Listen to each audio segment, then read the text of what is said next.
GST 2.0 Diwali before Diwali. पुराने tax slab को हटाते हुए सिर्फ 2 टैक्स स्लैब रखे हैं, 5% और 18%।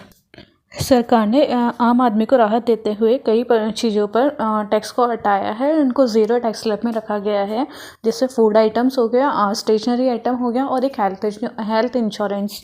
5% टैक्स स्लैब में डेली आइटम्स को रखा गया है। इसके बाद में एग्रीकल्चर प्रोडक्ट्स को रखा गया है और साथ ही हेल्थ रिलेटेड सेक्टर की कुछ आइटम्स को रखा गया है। जैसे डेली यूज़ के आइटम्स होते हैं उसमें hair oil, shampoo, toothpaste, toilet paper, soap and shaving cream आदि को रखा गया है। और फूड आइटम्स में जैसे कि बटर, घी, डेयरी प्रोडक्ट्स, नमकीन, भुजिया आदि को रखा गया है। इसके बाद में हैंडीक्राफ्ट आइटम, मार्बल, ग्रेनाइट आदि को भी 5% के स्लैब में रखा गया है।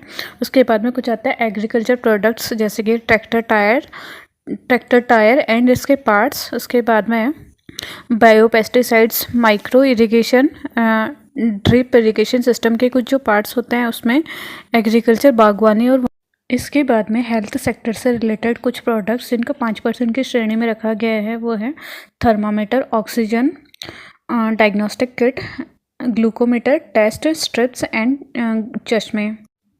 18% के टैक्स स्लैब में ऑटोमोबाइल्स एंड इलेक्ट्रॉनिक आइटम्स को रखा गया है। इलेक्ट्रॉनिक आइटम्स में air conditioner, TV, fridge, LED, LCD, monitor, projector and dish washing machine को रखा गया है। इसके अलावा ऑटोमोबाइल सेक्टर में पेट्रोल, डीजल, हाइब्रिड की कारें, इसके बाद में एलपीजी, सीएनजी कारें 1200 सीसी से लेकर 4000 एमएम तक, डीजल।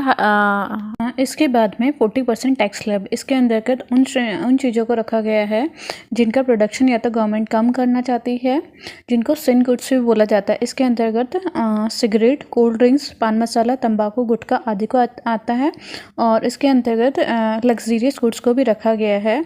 लग्जीरियस गुड्स में 1200 सीसी से ऊपर की पेट्रोल की और उसके बाद में 1500 सीसी से ऊपर की डीजल की कारें रखी गई है।